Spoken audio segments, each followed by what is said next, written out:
I missed our. All right. Shut that down. I started out with a technical difficulty. All right, there we go. Hey, everybody, if you've heard that intro a few times, I just want to let you know that's actually me playing guitar and my son playing the drums. And that way I don't have to pay royalties. So anyway, hey, welcome to the live stream. I have somebody awesome with us today, Stephen Shellen. So Stephen is, I guess he's a buddy of mine. I guess we're buddies. We've talked on the phone long enough to, It's been 3 years at least, right? Maybe not that long, maybe 2, but I don't know. Okay. Time goes so fast. But yeah, Stephen is a I don't know. We'll go over that. Targeted individual, somebody who's been through a lot of the very similar things that I've explained to you guys on my channel, the organized stalking and harassment, the crazy, bizarre events in his life. And we've shared some of those stories together personally. But this is the first time he's been on my show here. So Stephen used to work in Hollywood as an actor, has been in a bunch of different movies, has been the voice of some huge video games, voice actor of the year, all kinds of stuff. And he's got a really interesting story, and he was kind enough to join me on my YouTube channel today. So everybody, welcome to Stephen Shellen. Hello. Hello, everybody. Hello, everybody. And and thanks for reminding me, man. We're going to talk about his movie called The Spark. So you, correct me if I'm wrong, you wrote, produced, starred in, and funded this movie all on your own. Yeah, I was the cheapest actor I could find. I had no choice, man. Hey, who else could I? Yeah, I was my own guinea pig trying to put it together. And then most of the actors weren't even real actors. They were just people I knew from the street in Montreal. So, yeah, but I starred in it just because I couldn't afford to pay anyone. And, and I couldn't afford to pay anyone the kind of hours that I put in on the movie. So I wrote it and then directed it and produced it, but not because I was an egomaniac trying to have all these credits. I just had no, you know what it's like. I had no option. I had to do it all myself, right? DIY, yeah, do it yourself. That's, okay, one of my favorite artists is guy named Tom McDonald. He's a rapper. Oh, yeah, I love that guy. Yeah, he's the same way. He's Canadian. It's him. Yeah. He's living in LA now, but yeah, it's him and his girlfriend. They own the cameras. They paint all the sets themselves. They do everything. No record label to back them. And they're beating everybody on the charts right now. I know. I love that guy. I know. His own label. Yeah. And that's they even do their own mailing, everything. Yeah. Got packets of manila envelopes with the CDs. And that's what you did with this film, man. And that to me, that's so much more respect to do it all on your own and not have somebody pumping money into it and telling you, okay, this is the narrative we want you to project to the people. This is, it's more real, more raw. And it's your own, nobody manipulated it. So, yeah. And I got lots to say on Hollywood and my friend John Hammer, who was a graffiti writer in London, and how they manipulate and they put people in positions like successful actors, successful artists. They're generally backed by Rothschilds and company, by these globalists.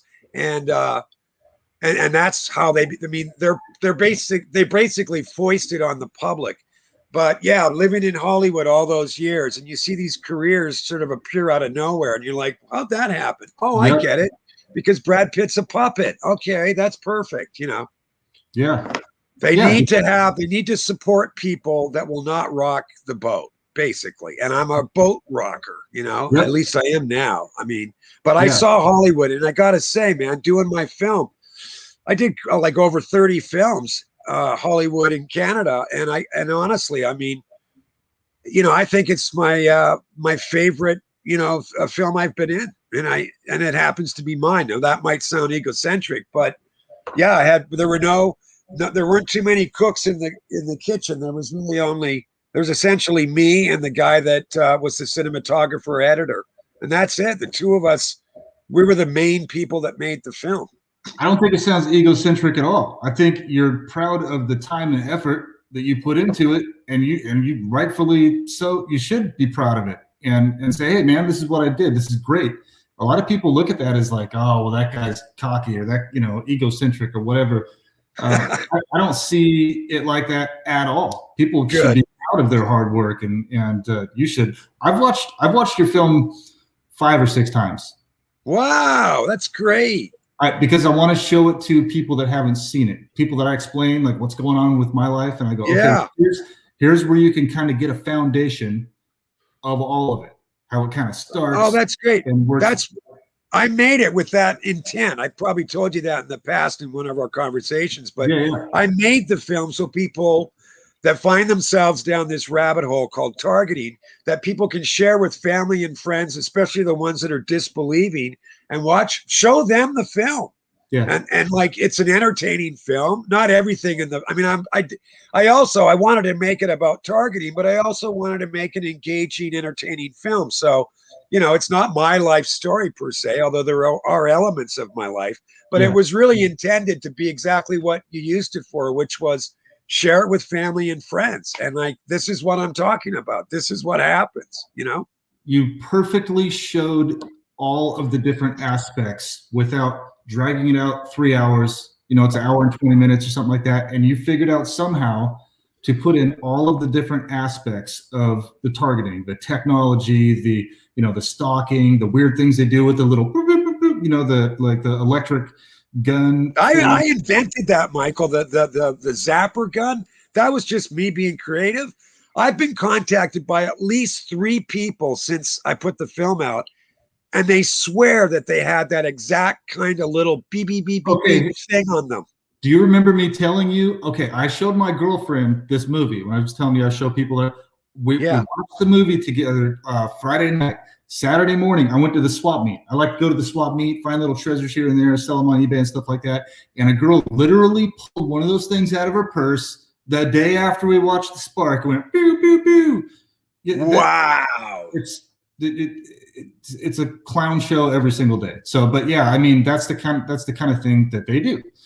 So, somebody who hasn't experienced this would think to themselves, why would they do that? Well, it's a psyop. They want to drive you nuts or make you look crazy trying to explain this stuff. But and you do. I mean, as a TI, you have to be kind of somewhat guarded in how much you share of that stuff, just because it's so, for a regular Joe, just your regular person, they can't, they don't have the capacity to even like get it in their heads. I mean, my friend in England, John Hammer, I mean, he has this stuff continually happen to him still. And it's like, it's so hard for people to get their head around that they'd go to that much trouble just to basically mind game you. Like, but that's wild that you're at the swap meet and some woman takes out a zapper thing right after you've seen the film.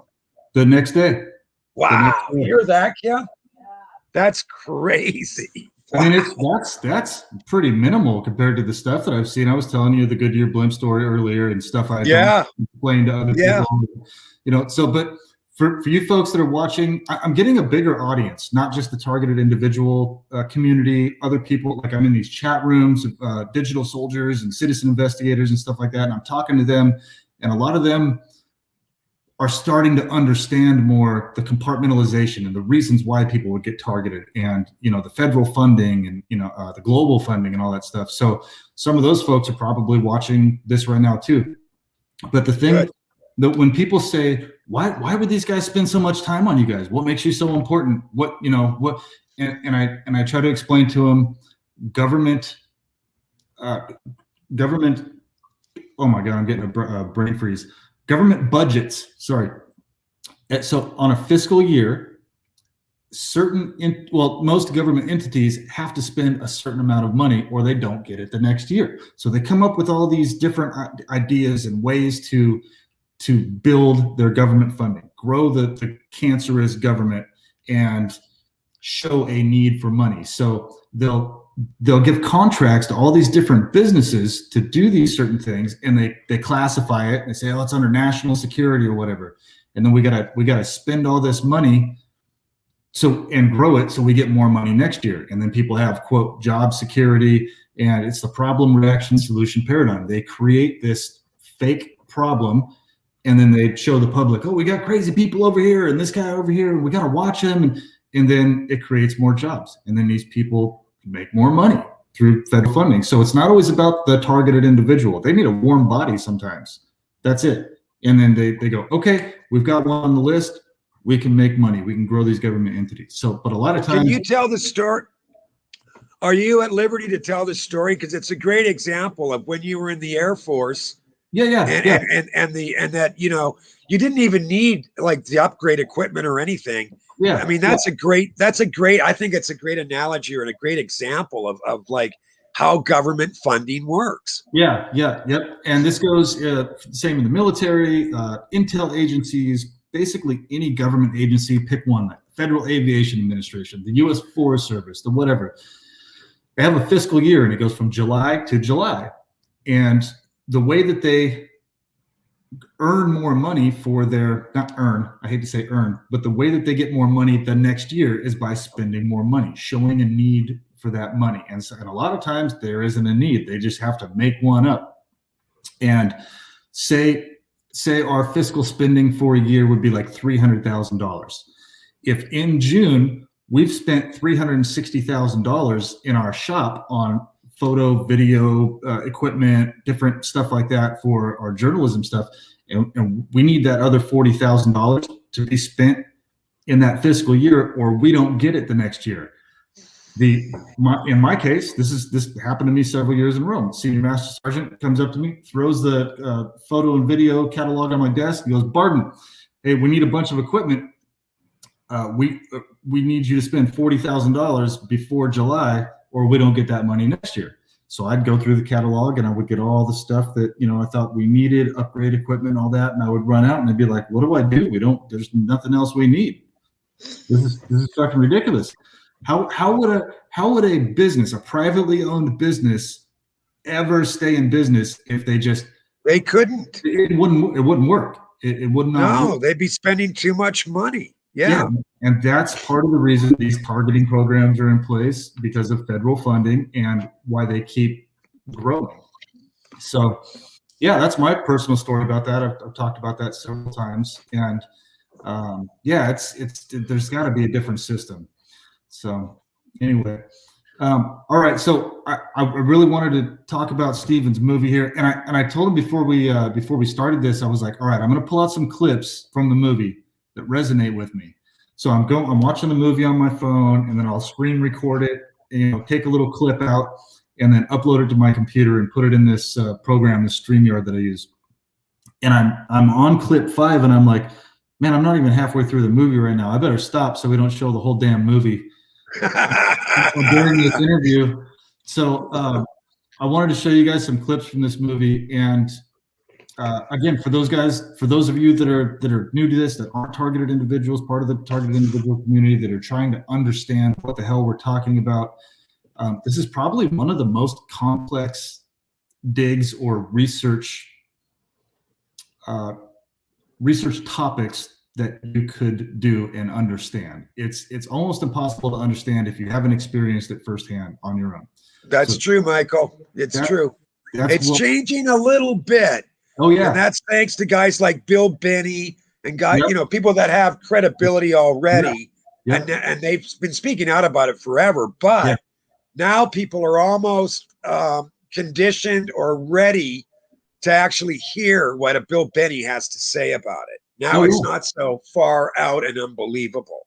Yeah, Bill Binney, if you guys don't know, the former technical director of the NSA, he created a program called Thin Thread that would be non-intrusive, that would be able to detect terrorist activity and stuff like that. But then General Michael Hayden, who worked for the CIA and the NSA, he was a general in the Air Force, he said, no, we won't make enough money doing that. So then they put in, I believe it was called Stellar Wind.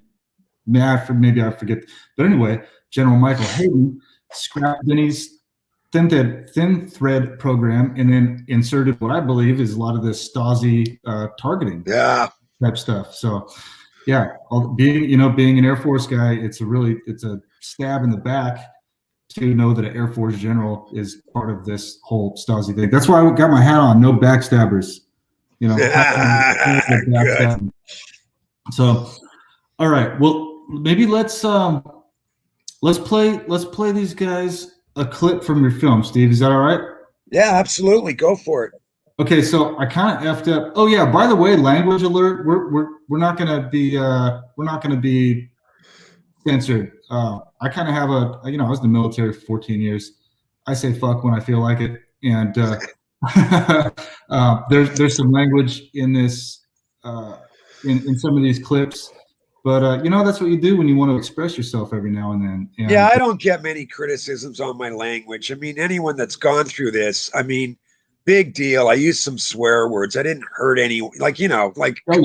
Yeah, with all the stuff going on in the world, somebody swearing should be the last thing they're worried about. No kidding. We got voter fraud. I mean, we got other bigger issues to worry about. Yep. Well, they're working on that. And Maricopa County is one of the main places here in the United States where that happened. And I've met the county recorder in person, and that guy gang stalked me. He showed up on my court date. His name is Adrian Fontes. When I was researching, I'm going off on a tangent, but I was researching the Freemasons, and I was like, I'm going to learn about these guys. I went to the local Masonic Lodge, Lodge 42, the Acacia Lodge here in Maricopa County, and I met that guy there.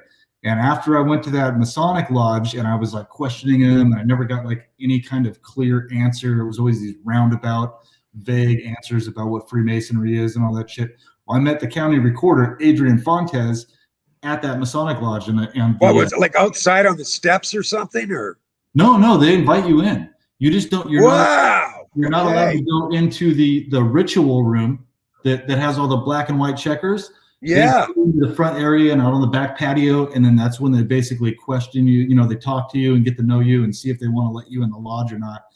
And I went for about 3 months on Tuesday nights. I'd go in and I'd talk to the guys and I'd ask questions. And that's so great, man. That's wild. I got the craziest gaslighting. They sprayed me with a hose. They were using double entendres and wow, I didn't know that one. Oh yeah. So wow. But then one of the guys said one night, he said, I don't know if this might be the right lodge for you. You might want to, look into another lodge. And at that point, I'd almost already decided. I was like, these guys aren't telling me anything about what I'm going to be doing if I become a Freemason. And I would have to swear an oath that my life would depend on, and I don't have any information about what they really do. So I was going to check out anyway and be like, all right, guys, kick rocks.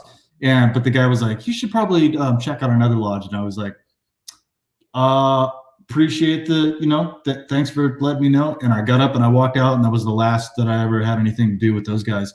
But coincidentally, right after that, shit went crazy, crazier, and the auto mobbing and the home break-ins and all that stuff got really bad. So this didn't precede your targeting, though. You were already getting targeted. Oh yeah. When you went there, right? It was well, that's the other thing. When someone wakes up to being targeted, your TV. I said this with David Knight too. It's like it happened to me. It began 25 years ago. And what happens is it's literally like your TV set is like shifted. Yeah. And so you never see the world the same way. Now all of a sudden, whereas you never were before, now you're interested in secret societies. Now you're interested in secret programs. Now you're interested in DARPA and agencies like that. Like it's because it's a reaction to finding yourself getting track followed, death threatened, and harassed, and smear campaigns. Like, it's just it's a natural progression that you're going to become, I guess, what they want to label you as, a conspiracy kook. But in fact, it's because your TV set's been tilted, man. You don't see the world the same way. Yeah, and you're reacting to certain events that take part in your life. If you're a person that questions things, if something happens, you want to try to reverse engineer that and figure out why the hell it happened. Right. And that's how I've always been. That was me in the beginning. What did I do? And then I start looking around. I met Gunderson, and 96, I meet Gunderson, and he tells me about about SRA and Yeah. I mean, just so many different things, assassinations. I mean, Gunderson just exploded my mind because in 96, as much as I just began, like I'd been a year into my targeting, but I wasn't prepared for the information that Gunderson laid on me. I Yeah. walked away from that meeting just going, like, holy cow, man! Like, this world's not. It's the exact opposite of what I thought it was. Like, Oh yeah, you yeah. know, We've been indoctrinated in a coma for so long, and then when you start to wake up out of that, the people that have induced us into that coma and that indoctrination don't want that to happen, and that's kind of when this stuff seems to that's happen. The right. more you wake up, the more they come after you. So if you guys are wondering who he's talking about, Gunderson, Ted Gunderson is one of my heroes, and he actually was an FBI director. I'd call him a white hat FBI director, one of the good guys.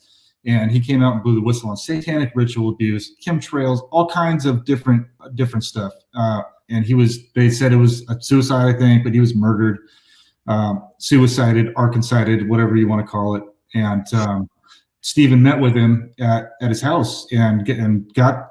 Well, I met him in Dallas where he was doing security, and then later I stayed at his place for a night or two in Vegas. But I can promise, because people say conflicting things about Gunderson, but that's just typical inside this world that we find ourselves in. It's like, everyone's going to smear everybody for whatever reason, whether they're perps or shills or whatever.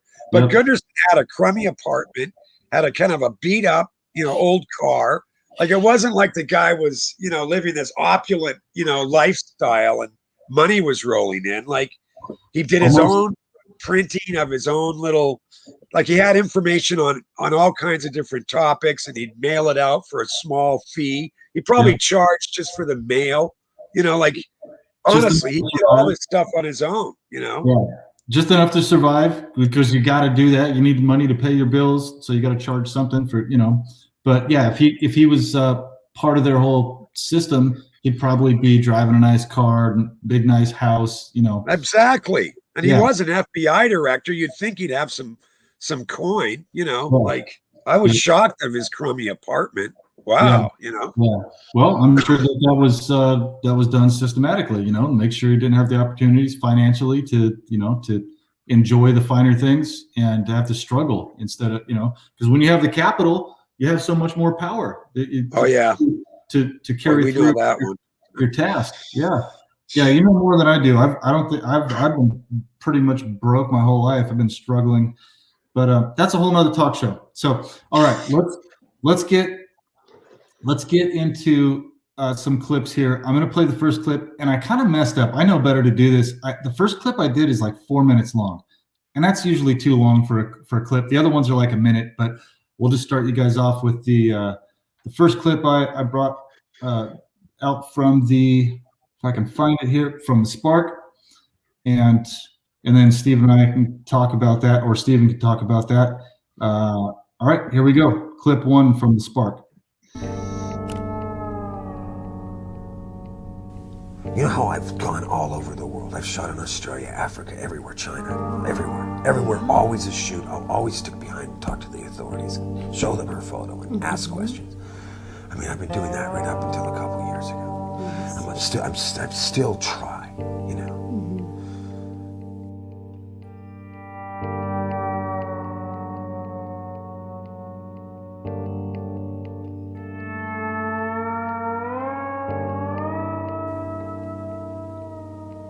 And I've spent my life photographing faces. I know faces. I've looked for Penny. I've made mistakes in the past. I thought someone looked like her, and no, this is the first time in 25 years I found Penny.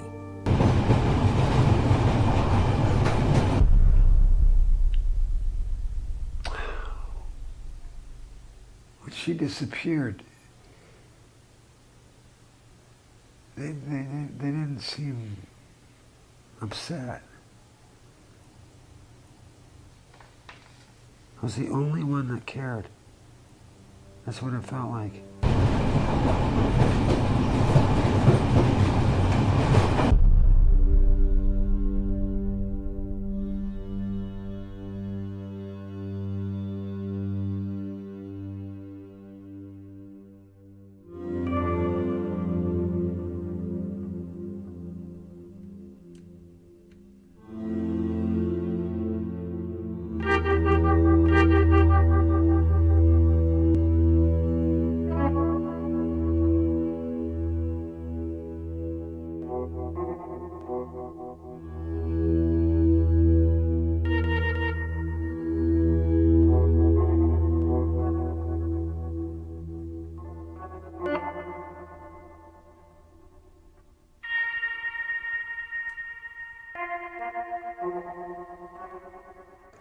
The reason I've called is something. No, I'm fine. I'm fine. Something very strange has happened.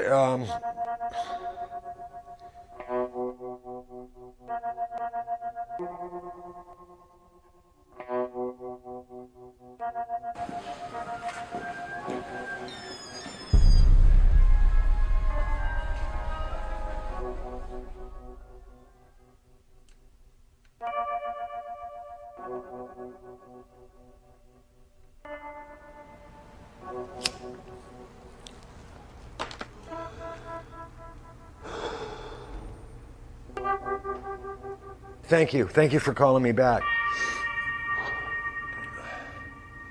The problem is money is being taken out of my bank account. Over $10,000. No, I know that, and I've come in and I've reported it, and I've explained. I explained on Friday why it wasn't me taking the money out.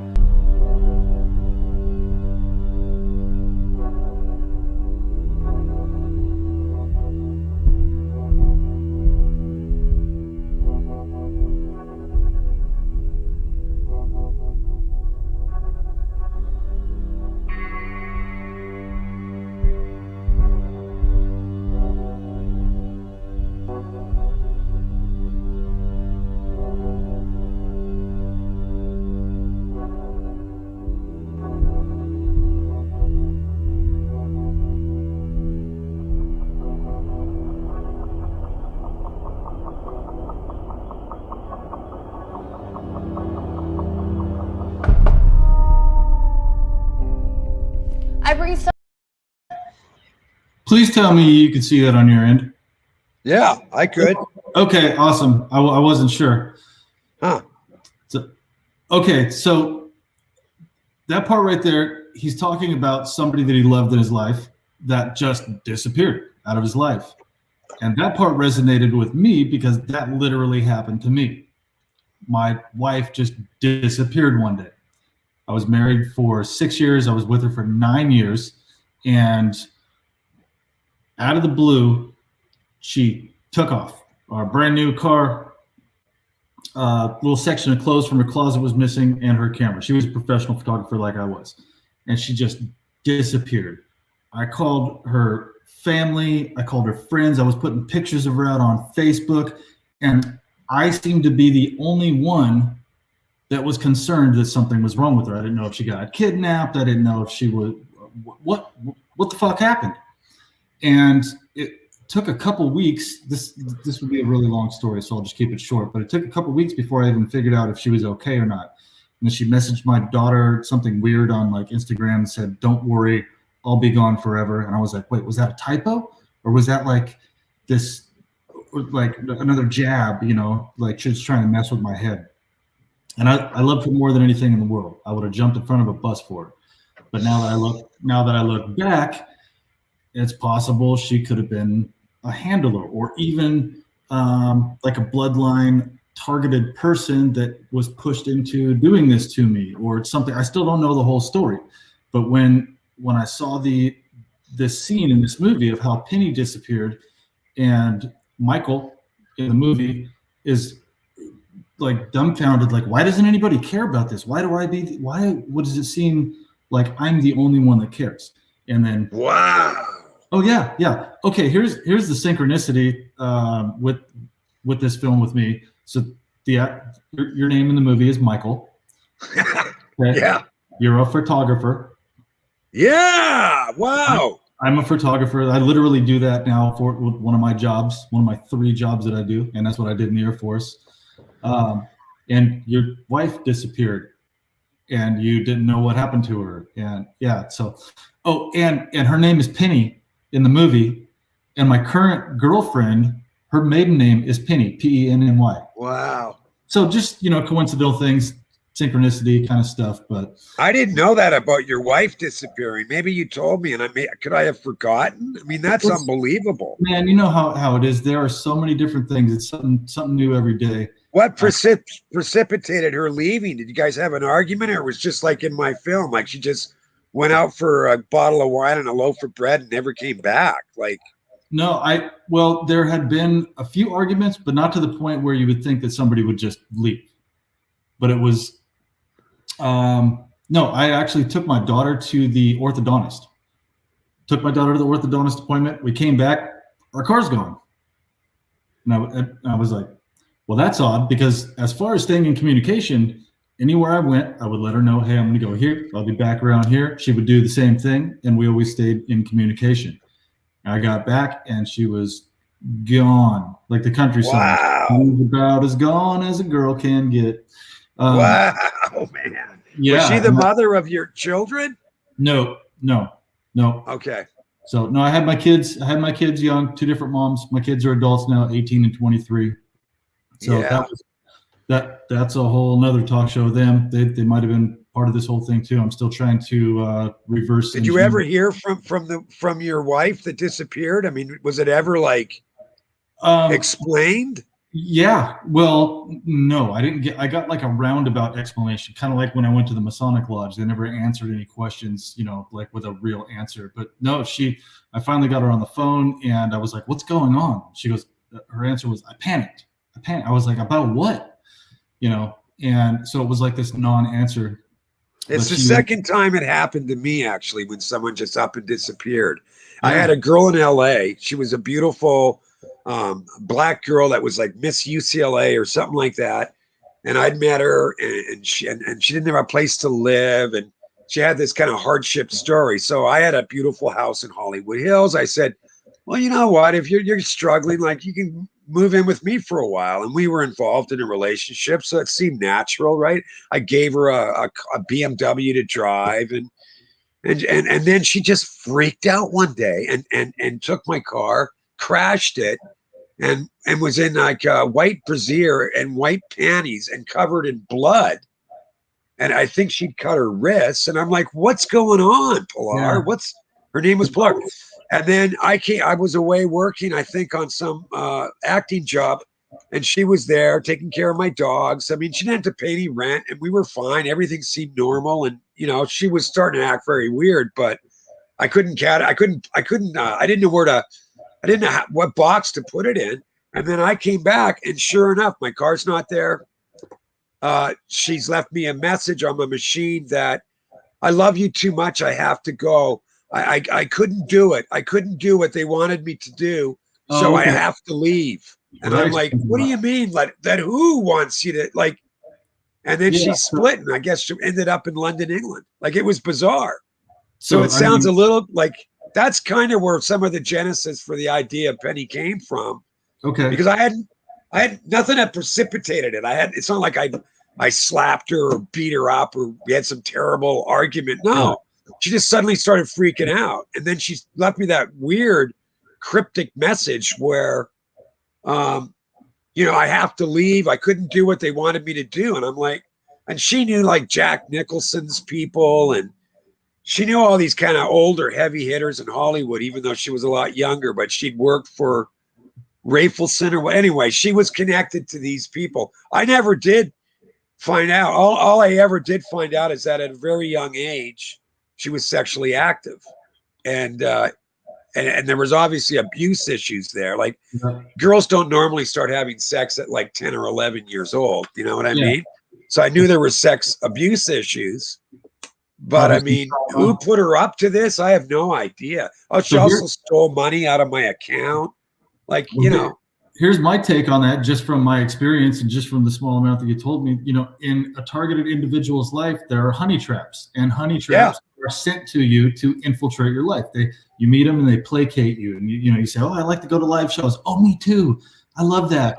I like to go to garage sales. Me too. And you're like, this person likes everything that I like, and there's no problems. They're helping me pick up the dog poop in the backyard, but like all of this stuff, it's so perfect. And then they slowly start to change and maybe gaslight you a little bit, hide your keys, and then help you look for them. That's my ex-wife. Absolutely. She hid my keys, literally. Yeah. And she said, save yourself from me. She wrote me a letter. Save yourself from me. Save the children from me. Yeah. Morgan knows what love is, so he may not survive. But Lily, who's younger than Morgan, Lily does not know what love is, so she will survive. I mean, I'm reading this letter going, why is my son not going to survive if he knows about love through me? Yeah. And she couldn't make them food. If they fell and hurt themselves, she couldn't nurture them or give them a band. Like, she just like backed off. And I'm like, what's wrong with you? Morgan just fell down. Like, please go get a bandage. Like, like she didn't know how to nurture. So, well, I mean, it's the dark versus the light, the negative energy and the positive energy. And the negative, they don't like that we have, empathy and integrity and love. And that's, for a psychopath or sociopath, narcissist, that they don't like that we have that ability, and they want to. And I'm telling you something you already know. Yeah. I'm saying this for the other people that are just learning about this type of thing. It's like a psychology 101 thing. They operate on narcissistic supply. So if they're hiding your keys and they're seeing you freak out about it because you're late to work or you can't go to some event or whatever, they're really getting off on that. They can function now because they've caused that negative experience in your life, and it gives them a feeling of control over you, and that's how they function. They can't function without that. Where even I and other people that are empaths and just good people in general, if I don't say so myself,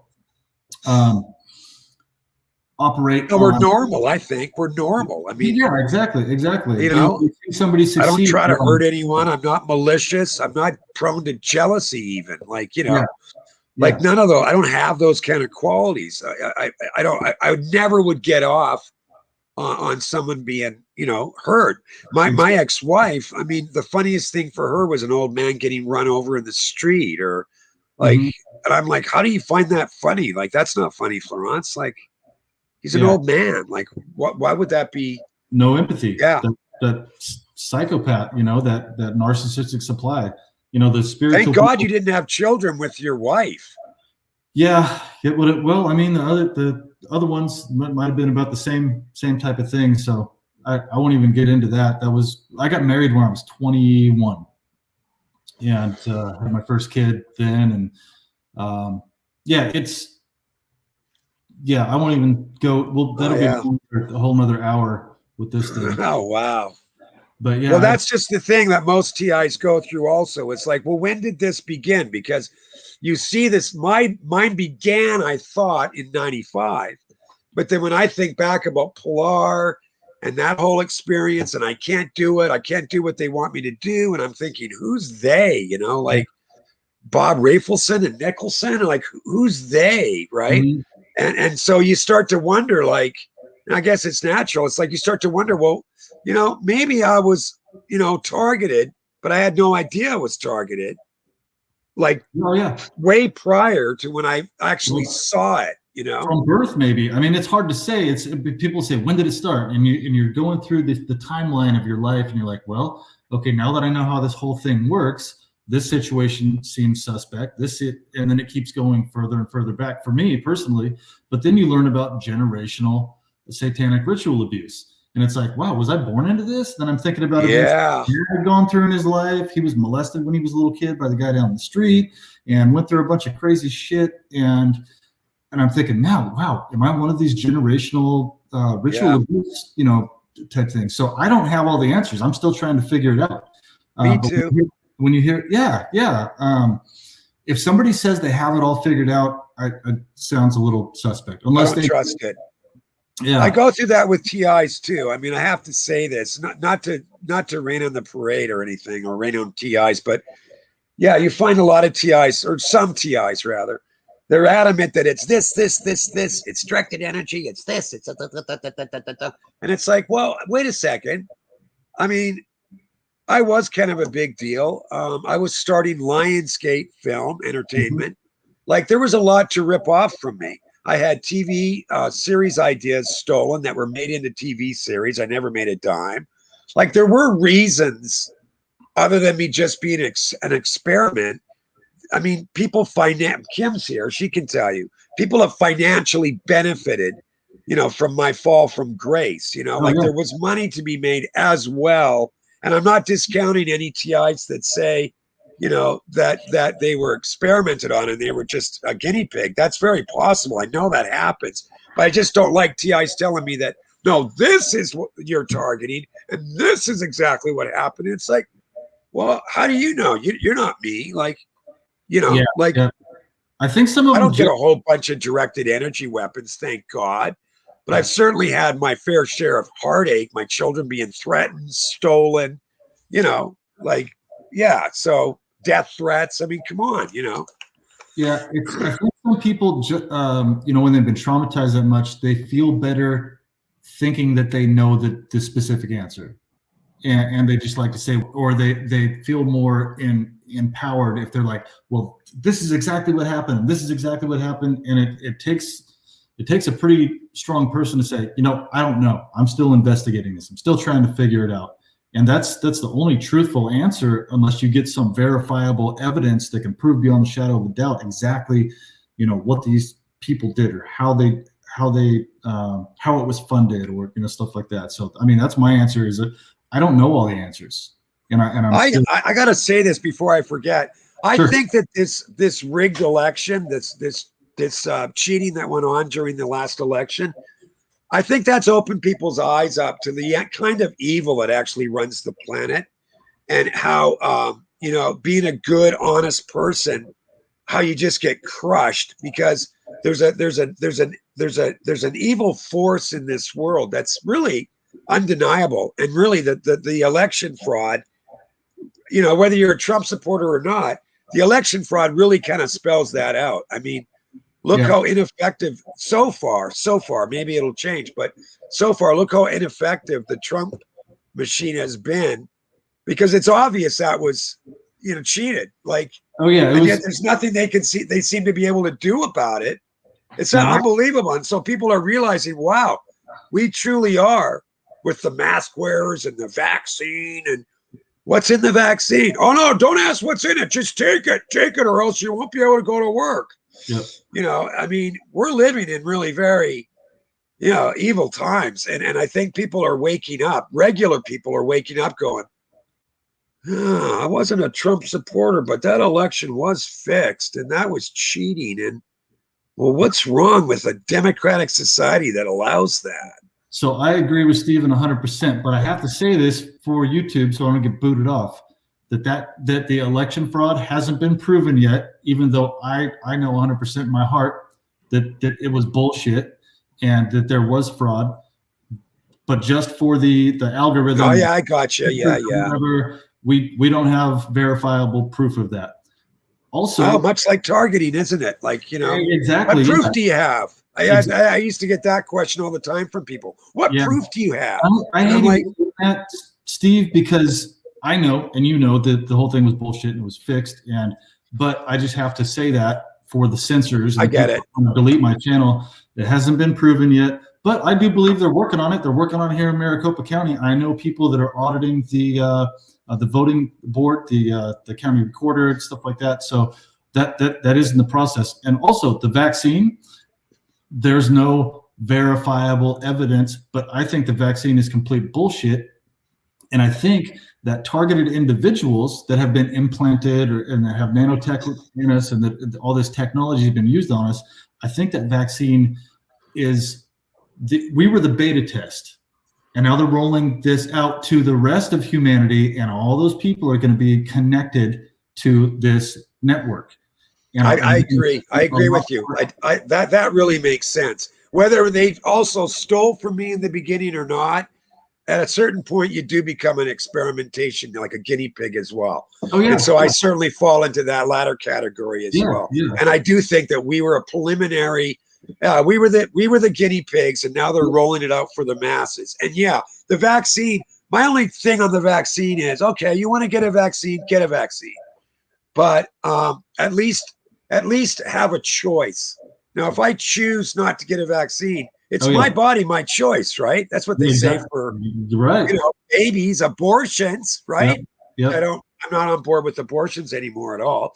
But my body, my choice. Why is that not applicable with the vaccine? Well, it's supposed to be. We're supposed to have free will, and we have to stand up and not allow. So, okay, I'll just give you an example, or everybody out there, I'll give you an example. I've gotten to the point in my life where I have decided to not give away any more of my rights. Not one. I haven't worn a mask one time since this entire thing started. I've been kicked, not one time. I refuse. If I tried to get on an airplane and they were like, you can't get on without a mask, I'd be like, well, fuck, I guess I'm driving or walking or whatever. If a store kicks me out, okay, I got kicked out. But I take our laws with us too. There's a federal law called U.S. Code 18, Section 242, deprivation of rights under color of law. They can't deny me conducting business in a store for not adhering to an arbitrary mandate. It's not even a law. And I'll show them that code. I'll say, okay, you're violating a federal law right now by trying to make me wear a mask to conduct business in your store. Do you want to be a federal criminal? And I haven't had to do that a lot, but I've done it. And they'll be like, carry on. And then I'll go get my groceries. I'll go do whatever I need to do. And I also break out a thing called the ADA, American Disabilities Act. And that says that if they violate, I don't tell them I'm a disabled veteran or anything like that, but if they violate my rights by inquiring about why I don't wear a mask, they can be fined by the ADA $75,000 for their first offense and $150,000 for their second offense. So when money starts to come into play, litigation, stuff like that, they're like, oh, maybe it isn't that big of a deal. Go ahead. And there's only been 3 places so far that I've actually been kicked out of. One of them threatened to call the police on me, and I was like, go ahead, I'll go over the law with them, and they can explain to you what my constitutional rights are. And that's how I've done it so far. I'm not getting a vaccine. There's no way in hell. They've already put enough needles in me when I was in the military. I probably got all that stuff already when I was there. Who knows? But there's just a point where we have to stand up and just say, no, I am a free man. I'm with God-given rights, and I do not consent. Excuse me. I do not consent to any more of your totalitarian dictator bullshit. Draconian laws. Yeah, exactly. And I'm in a sticky situation right now. Like I told you, I'm on probation. 3 weeks after I uploaded this video of this police officer, which I'm not anti-police, everybody know that about me. I'm pro-constitutional peace officer. I'm anti-state enforcement agent. And a lot of it's been pushed towards state enforcement agents that are enforcing these bonds, these laws that are backed by bonds, and they have quotas and all that stuff. So I uploaded this video about this police officer. She made herself look really bad. I just asked questions. She made herself look bad. 3 weeks later, I was set up and arrested. I spent 1 year and 8 months in court with an ankle monitor on my. I remember, man. That was unbelievable. And I got pushed through a kangaroo court. I was denied exculpatory evidence to prove that I was set up, just like General Flynn was denied exculpatory evidence. They call it Brady material. So I've been on probation for, it'll be 2 years in June. And the court lied to me, and they said, the judge said, you won't be demanded to take a psychological evaluation. And then they tricked me into signing this plea deal. They had made me sign this electronic. I remember all that stuff, man. Yeah, I couldn't read the court papers. They made me sign this whole thing, and I was in the flight or fight mode still. And right. I wasn't making good decisions because I was being put through so much stress and trauma induced intentionally. So I signed that thing. And it was in the plea deal. It said you have to take a psychological evaluation. Well, I know how this whole thing works, and a lot of the standard operating procedures that they induce into your life are built around something here called the Minnesota Multiphasic Inventory. It's a 600-question test, and it asks the same questions over and over and over, and it evaluates your personality. If you're a psychopath, if you're a liar, that kind of goes together. If you're delusional or schizophrenic.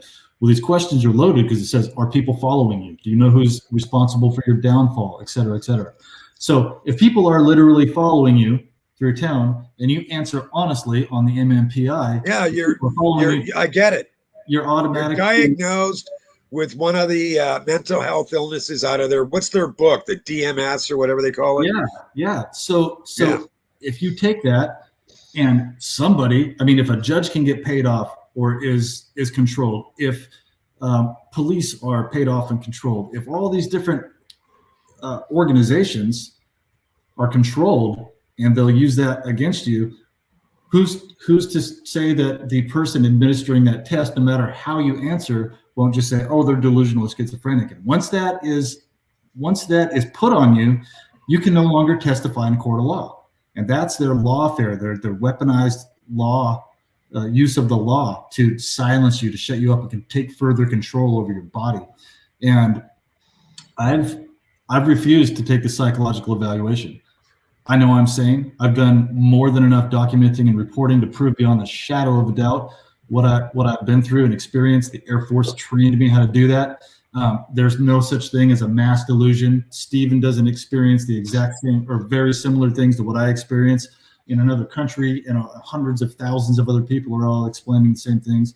And also, this has happened in history before. The East Germans did the same thing, the Stasi. I heard you use the term Zersetzung in your interview with David Knight, and that's exactly what it is. Zersetzung means decomposition. They decompose or erode every aspect of your life. And I've documented and reported and explained this perfectly. So if they do make me do this, or they throw me in prison for not taking their psychological evaluation, they're just going to prove further that they're using these weaponized systems to attack me. And I'm standing up. I'm not going to do it. I refuse. I do not consent. And it might get rocky for me here between now and June. We'll see. So if I just disappear, you guys got to come looking for me. Get me out, don't let me be. Oh man, I didn't know what was going to happen with your court date when all that was going down, though, because it was iffy. I mean, I've been through what I've been through, and I know how the courts can be. And yeah, I mean, I was concerned. My friend Hank was concerned for you. You've talked to Hank, right? Yeah, we didn't know what was going to happen. Like, Hank, and it's what's sad is that you can't tell a truth in one of these evaluations or this testing. Look at how corrupt that is. They mind game you, they follow you, they death threaten you, they empty your bank accounts, they do all this to you. Do you think that you might be being followed? Yeah. Oh, you're crazy. You obviously have schizophrenia. Yeah, it's like you are punished for telling the truth. Yeah. My career's wiped out in Hollywood. Why? Because I told the truth. Because my children were threatened and then kidnapped. Like, if you just, everybody in Hollywood and in Canada, everybody in the entertainment industry, like a new agent, a casting director, a producer, this wasn't one. This was every single person practically told me, forget about your kids and maybe you'll work again. Yeah. So that was the standard rule. So I could work again as an actor in their industry. I had to forget about my kids who were threatened to be hurt if they talked to their daddy, me. Yeah. Because they had gone through, I believe, SRA programming, right? Like ritual abuse.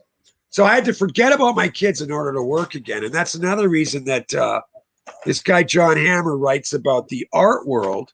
It's a book called The Celebrity Code, but it's about the art world and how artists are endorsed. Well, artists used to be the historians if you look back through history. Yeah. But in today's time, which makes it more dire today than ever, artists aren't allowed. They don't get any attention if they're telling the truth. You go to a museum, you don't see anything that reflects what kind of crazy society that we're living in. Yep. No, you see disabled. You see people with blood, or you see Marina, Abramovich. You look this decaying art is what you get in museums, or art that means and says nothing. It doesn't touch anybody. It doesn't touch anyone's heart. So you've got this art that's being endorsed that's garbage. Well, look at who's on the board of directors of most of the museums. It's the same billionaires club pretty much. And Hollywood's the same thing. You don't get work. Look at how many people in Hollywood have spoken out about what's going on right now. Almost none. Yeah. Look at who? Scott Baio, some other actor that hasn't worked in 20 years. Like, you know what I mean? Roseanne Barr, maybe. Like, that's a small. That's like 3 or 4 people, man. Me, and that's it. And some of the other. So if I want to work in Hollywood, I have to forget about my kids and keep my mouth shut. Well, what's that worth? Nothing. I've got my own integrity. I've got my own soul to worry about. I got my own relationship with God to worry about. So to work, I have to be part of the satanic cabal, or at least go along with it. No, I don't want any part of it, you know? So yeah, it's really important to know that, because until I spent time talking with John, I didn't realize, like, wow, it really does sync up. Happens in the art world, happens in the entertainment world. I guess it happens in the corporate world. Like, this is the way you can still prosper, is you have to go along with, you know, the Lady Gaga routine or whatever it is. You know? And they slowly test you if they're trying to bring you into that. Because I was kind of around you were in the acting world. I was in the photography world with like bands. I shot a lot of big shows. I've been on stage with Kiss while they were performing. Skateboard world, met a lot of professional skateboarders and went to different events and stuff like that. And you can kind of tell who they are, they in brackets, and they'll kind of try to test you without you knowing that you're being tested, and see how much you'll do.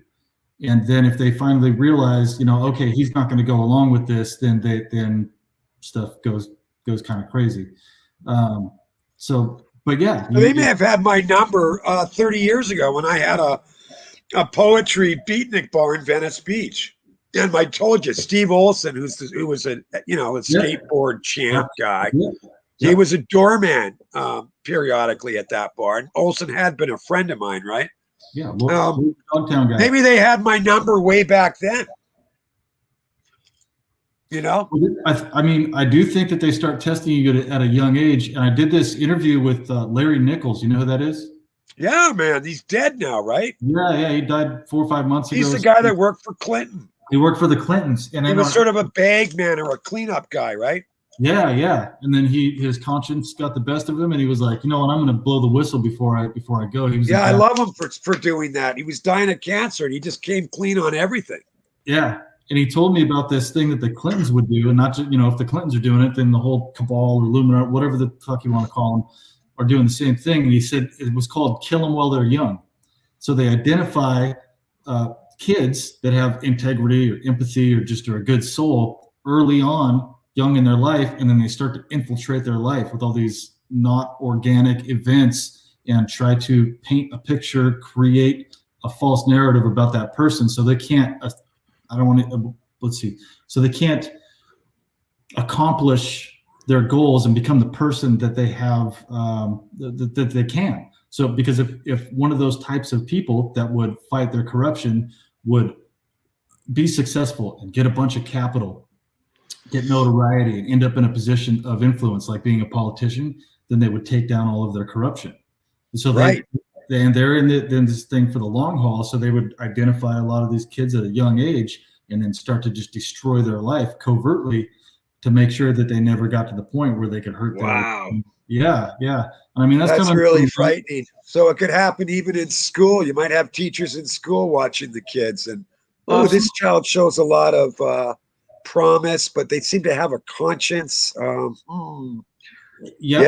this kid comes from a religious family, and this kid seems to have a relationship with Jesus. Ooh, not so good, you know. So they're high IQ, but let's put them in the special ed class to just kind of knock them down a few notches, and then the other ones with the high IQ that have that maybe will be complicit. They go to the GATE program, Gifted and Talented Education. So there'll be two students that are both educated. But to kind of start the ritual abuse, they'll put the one of the smart ones in the special ed classes, or hold them back a year just to like knock down their It's I don't think it was like this to this extent, say 50 years ago, but I can really see it all being rolled out right now. Absolutely. I mean, it worries me for my grandkids. 1946, 1947. After Operation or Project Paperclip, Nazis come here, half of them come in here, half of them go into Russia, and then a lot of these systems, the ritual abuse went into full force, and it's been escalating ever since.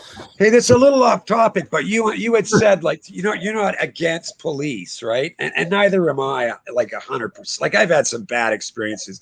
I have a driving license that I never applied for, and a cop actually told me the truth. I mean, lots of weird stuff has happened, and Kim's witnessed it. So thank God I have someone to witness some of this shit stuff that goes on. Yeah. But I don't believe all cops are innately evil or bad or anything like that. Now, it takes some courage to be a cop. You would think, right? I mean, you're approaching, people that may be armed with guns, that are criminals, things like that, right? There has to be good guys in the police force and guys with integrity in the police force.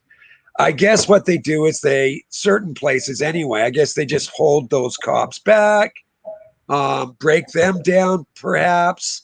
And I wish that people like you and I and other, relatively good people, I almost wish we could start our own, network, our own club, so that, we're at least we're not alone. That's the other thing about targeting. You're so isolated, Yeah. and it's nice to feel a sense of belonging to something other than just, you're on your, like, how many years was I on my own from 95 to 2004? I mean, it was brutal. And a lot of that was homeless.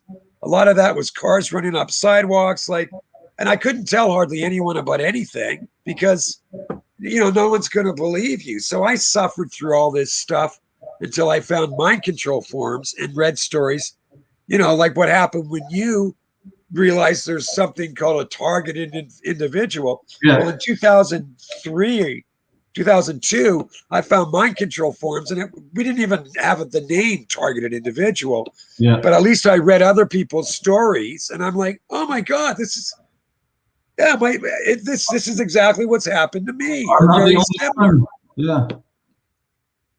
But I wish that we could get together with the good cops, with the people that, forget the TI thing for a second. Just, I wish we could form our own.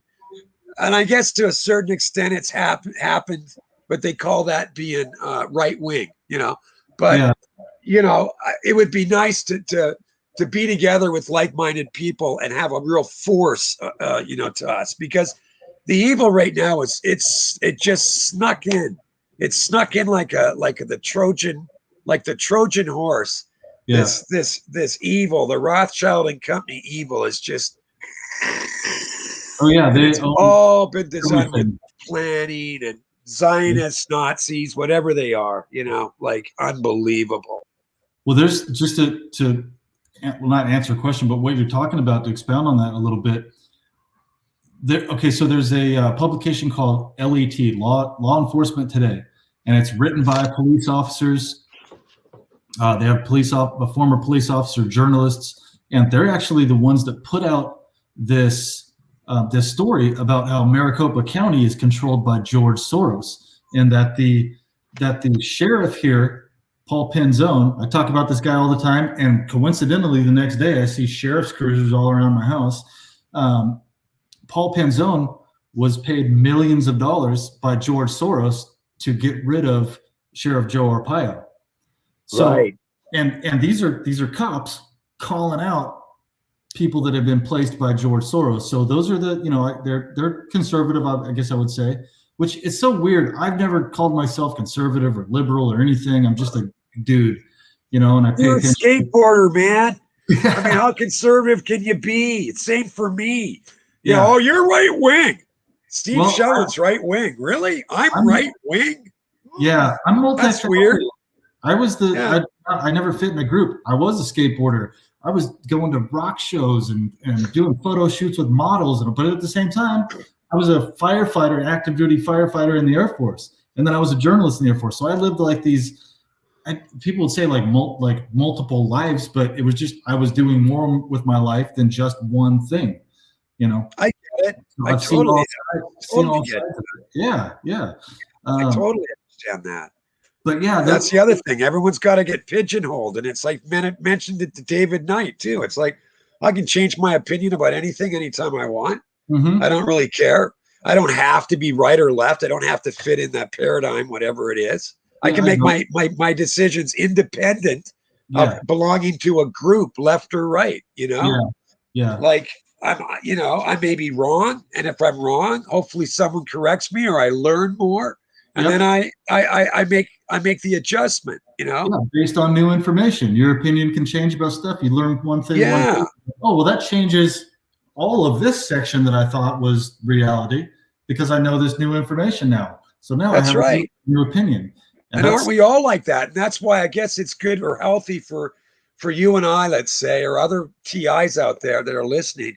Like, it's tough. And the general public has been really hard. I've had 25 years of them, insisting I'm mentally ill or he's just crazy, and maybe that is changing. So we have to allow the regular Joe person to sort of go, hey, you know what?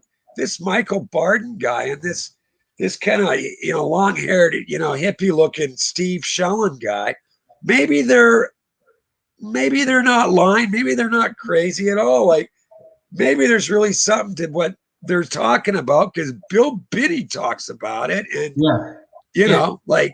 and there's a clip. I'm not trying to cut you off. It's just you say something and I'm like, yes, exactly, Steve. There's a clip, actually. I don't know if it's the next one. But anyway, there's a clip in here.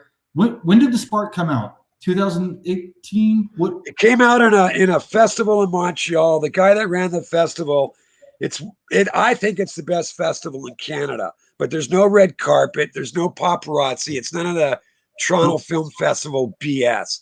This is really essentially for filmmakers, a lot of European filmmakers. It's quite French. It's bilingual, whatever. Anyway, the guy that started the festival and ran it, I had 2 or 3 short films in his festival. And the guy really liked me. He'd come to my loft. I'd write the play and we read the play. And, I came to my art shows and stuff. And anyway, he introduced my film at this festival. So my film played in 2017 at his festival.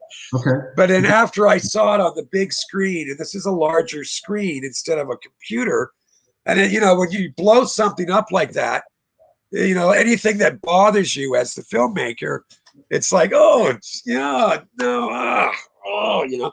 after the film, people gave me a standing ovation practically. Then people were crying and people really loved the film.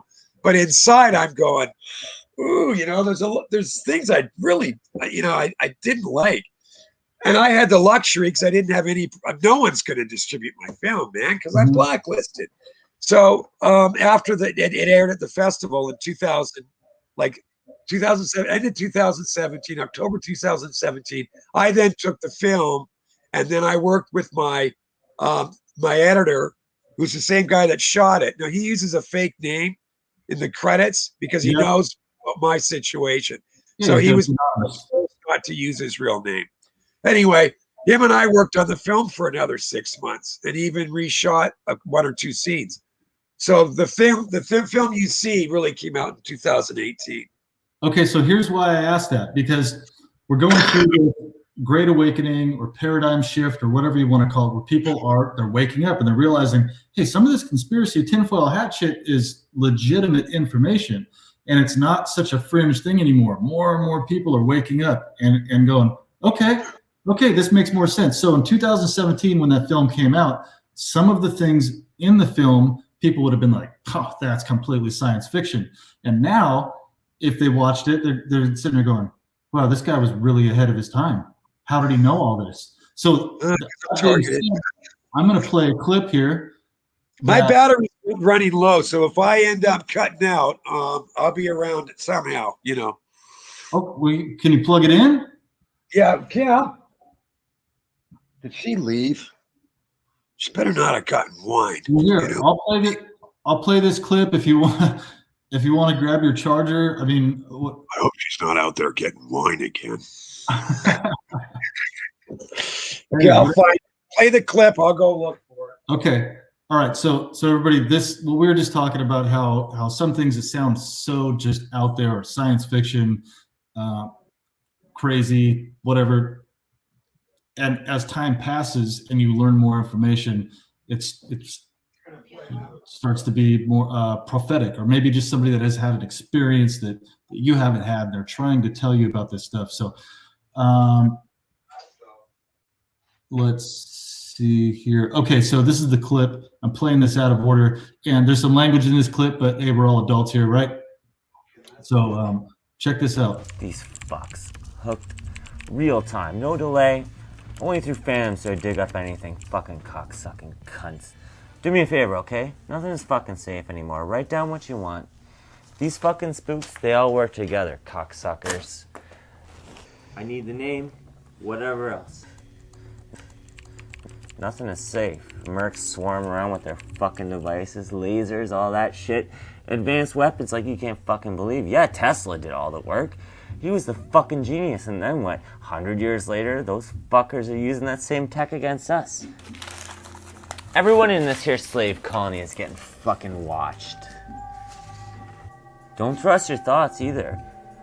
It may not be your idea to suddenly jump off a bridge, voice to skull the whole DARPA shit. They can control you if they fucking want to. When you end up free falling down the fucking rabbit hole, it's all a big fucking magic trick. Back here. Okay, so that guy was just talking about. Oh, and by the way, a disclaimer. He used the word spooks, so he's not being racist. That's what they call CIA instigators, agitators, spies, stuff like that. So that's just a term that is used referring to the CIA not being racist. I don't know if you heard. I played the clip where he was explaining some of the technology, the DARPA, V2K, okay. and he was like, "Yeah, if you have thoughts of jumping off a bridge, it might not be your own." So Oh, the thing with Bob. Yeah, with who? Yeah, that guy wasn't an actor. His name was, I call him Bob in the film. He's an artist friend of mine, but he's not an actor. So he's kind of out of control. He was going through a breakup. I didn't realize his wife had just left him and stuff, and he was drinking around the clock. So I get him there on the set, and it was a friend of mine's store. She's got a store. They were clothing designers. Anyway, he couldn't memorize anything, so all his dialogue is on the computer screen. So he's looking at the computer screen. No one's ever picked up on that, but it was a complete cheat because he couldn't memorize any lines. And I'm like, "Oh, Steve, you're driving me nuts, man. Here, I'll put it all on your computer. You can just read it, I think you did great. Yeah, I would have never known that if you didn't tell me. I know. That was such a great film, and the cinematography was amazing. Coming from somebody that's gone to school to shoot video and photos and everything, it was really, really done well, the cinematography. So whoever was doing that, man, they did a great job. He's really talented. My friend Eric's very talented, and he didn't use film look or any cheat like that. He actually color corrected stuff as he went along. Mm-hmm. Which is a lot more labor intensive, but he really, really, really took a lot of time and care doing it. The funny thing is the trailer clip, the poem, that was written, and this happens when you're doing stuff creative, as right? It's almost like you taking a photograph and people are like, "Oh my God, Michael, that's the most amazing photo I've ever seen. Like, how did you do that? How did you set it up?" And it's like, well, I was driving in my car, the sun was going down, and I saw this kind of mist in the background. I got out of my vehicle and I took a photo. I didn't really plan it. It just happened. It was there. Yeah. And a lot of the film was like that. So the poem was written in 5 or 10 minutes. And then Eric, after I'd written the poem and gave it to him, he then went to his loft, which was next door to mine. Mm-hmm. And I said, don't use any of the footage that we're using in scenes. Try to find outtakes. And then, garbage pieces, find the outtakes and splice it together over the poem, just temporarily. Mm-hmm. So he went home, did that, came back later that night. He's really low key guy. And he's like, "I don't know, man, here you go. I don't know. It's probably not that great, but have a look. I sort of like it." And then he shows me what he's done. And I'm like, "Oh man," I think I made one correction on an image he used, and other than that, we just went with it, and it was one of those things that it just, it just came together the way some things do. Yeah, it was like it was meant to happen. It turned out great. Thanks so much. I loved it. Like I told you, I've watched it 5 times, and a few times when I watched it, when it ended, I just sobbed because it affected me so much, and it kind of took me back to remembering some of the things that, because there's only so much room in our brains to fit all this information. And there's so much that occurs in your life. And as I was watching it, and I'm sure you didn't make it for this reason, but I revisited a lot of those things. And I was so it just took a hold of me that somebody completely other than me understands what I've been through and put that on a movie screen for other people to explain to them. And I sobbed after Wow. after I showed it to one of my ex-girlfriend, and when I That showed means it a lot to me to hear that. And that's the reason for a day or two, whatever, anyone watching this, especially if you suspect you may be a TI, and even if you're not a TI, but as a favor to Michael and anyone watching this, I'm going to give you, you've got the festival screening copy. So in other words, it's free for anyone for 2 days, right? I'm going to put the link that you sent me in the comments here. Okay. Here, let me take a second to do that. Let me go to my Twitter here. Okay. Right here, Spark Festival screening copy. Yeah, that's the one. Okay. All right. So if I just put the link to that right there, go back to our thing. Boom. Okay, everybody that's watching, I just put the link to that festival screening so you can watch this film. And Steven's not charging you for it. He wants you to see this information, share it with your friends and family so they can understand that this is a thing and that it's not just a couple people that are experiencing this. A lot of people have experienced stuff like this. And a lot more. They're going to roll this out to the masses. I'm sure of it. It's already happening, Yeah. So, but yeah, that link is right there. Actually, while I'm in the comments here, let's see here. Let's see if anybody has any questions for you. And then I have a couple more clips to play if you don't mind. Yeah, man. Okay. And if you need to get going, just let me know, man. I don't want to keep you too long. Okay. Stuff to do. Let's see. Somebody is saying that this is global. Yes, I agree. This whole thing is global.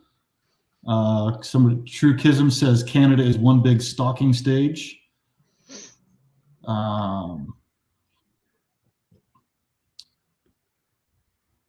Yeah, you got a lot of people from Canada, Steve. I think you brought some people to the channel here. Thank you. Wizard of Oz. Well, Canada's in bad shape. I mean, America's in bad shape, but Canada, I mean, yeah, Canadians may not like to hear this, but like Canada was founded by, and yes, we've had all kinds of an influx of all kinds of Europeans and people from all over, but originally Canada was sparsely populated, and then when the American Revolution was happening, a lot of people that didn't want to stand and fight for their American right to be their own country, they headed north to where the British were still in rule. And then they were named the Loyalists, like it's some kind of crowning achievement that you're a loyalist. I think what it really means is you're a coward. You weren't willing to die for your freedom. So you headed up north where the British were still occupying and in control. And, that's a lot of those people are the founding members of Canada. And Canada was, and yeah, we've got hockey players, and I played hockey, and yeah, we fight. And we're relatively tough people. We're farmers and loggers. Like, we don't lack spine. But there's also an element of Canada. It's almost like in a lot of Canadians' DNA that will comply. I mean, when you say about not wearing a mask, I've worn a mask maybe twice, and I've worn a shield a couple of times, but literally there was no option. I just couldn't get what I needed. I couldn't and it's like, I'm alone in Canada. Like the city I live in is over 300,000. And it's like, we go out, Kim and I, she doesn't want to wear a mask either. We don't wear a mask usually, but we're like freaks here. We're just completely like freaks. And I know there's other Canadians that are like me, but it just gets really hard when you're so different than everybody else. And I can't even, my neighbors are nice people. I say, hi, hey man, what's up?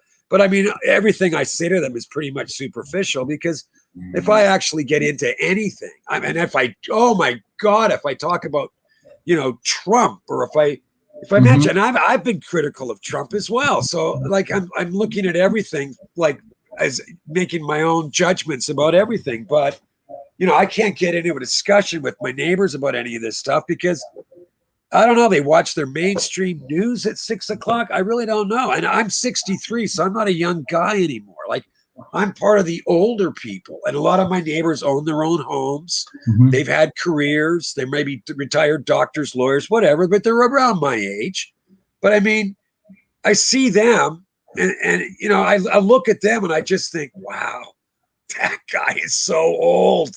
Like, you know, that guy needs a walker. Like, you know, and I'm sure he didn't smoke and drink the way I did most of my life, but man, it's like their mindset is so, it's like a garden that's just been like dried up, and you can't plant anything in the garden because nothing's going to grow. And you know, it's very frustrating because I can't nurture relationships with my neighbors just because I have nothing in common with them. You know? Well, because they're living in fear, and new information is scary to them.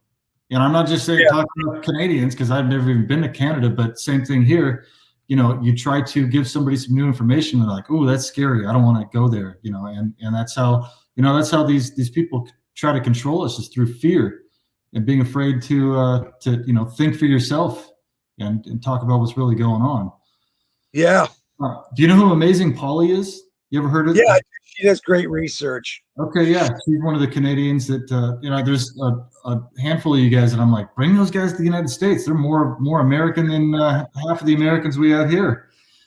So, but we've got some good people up here. It's not all Canadians. It's just, you know, I'm making generalities. That's all. Yeah. And like Quebec, they were always the French Canadians, the Quebecois. They fought back, right? And so the Anglophones in Canada, I've been kind of conditioned through mainstream media to think that all the Quebecers are useless pieces of crap and they want to separate, da-da-da-da-da. But at least they stand up for themselves. I'll say that, you know. And I was involved in more marches and more demonstrations in Montreal than ever before in my life, because they get out there in the street and they say, no, we're not going to take it anymore, you know?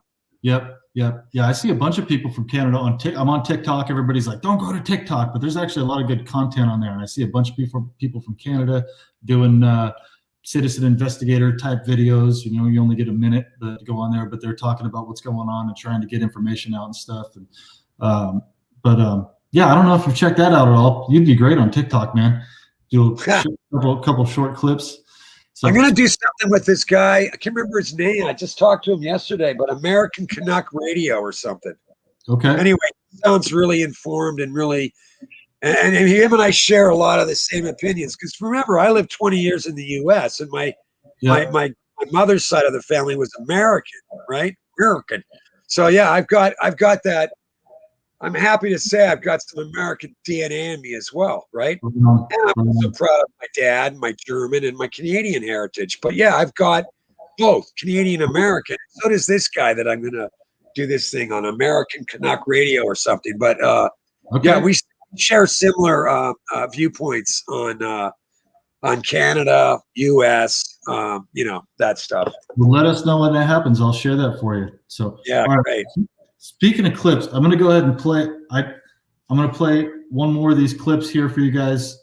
I put 5 clips together. I'm not going to not use them.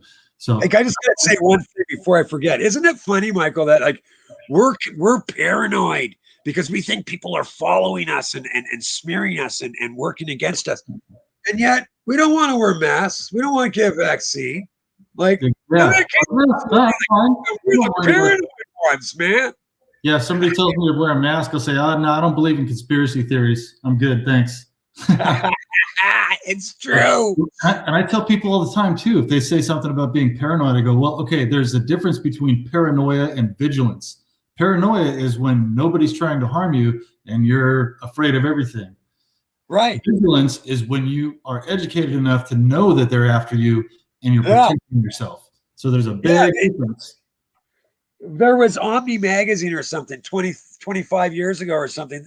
on the cover it said something to the effect of, I'm paraphrasing, but it's like, in the future, if you're not paranoid, no, in the future, paranoia will be considered a sign of good mental health. And no one knew what that meant 30 years ago or 25 years ago. Imagine, paranoia will be a sign of good mental health. Wow. Everything's backwards and upside down. Yeah. All right. So here, perfect segue to this clip right here, because in this clip, this exact same thing has happened to me. So I'm going to play it real quick. And it's one of those things that you start to become vigilant because, somebody's been in your house and they moved some shit around. And you're like, that lamp wasn't in that room when I left. I know what scene you're going to, man. Yep. There we go. Wait.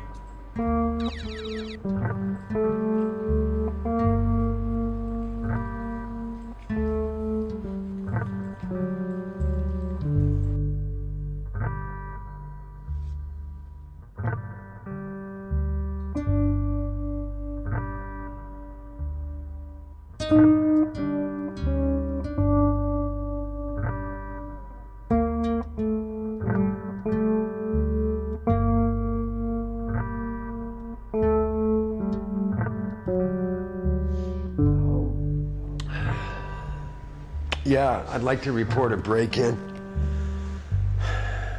I don't know what exactly has been stolen. All I know is that someone's coming in here and they're messing with my stuff. Well, I haven't taken an inventory of my fucking place, no. I don't know what's stolen or misplaced.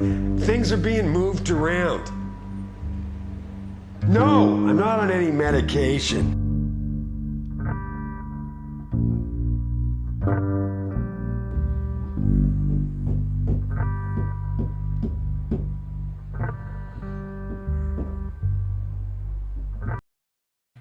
Man, I didn't mean to cut you off. You were mid-sentence when I started that clip. I'm sorry. That's fine. I know all I was saying is I knew where you were going to go. Actually, I thought you were going to do the thing with the ladder where I moved the ladder around. Well, there was that one too, yeah. And you're like, I know I didn't leave this ladder right here. And then I've done this when I'm watching this movie.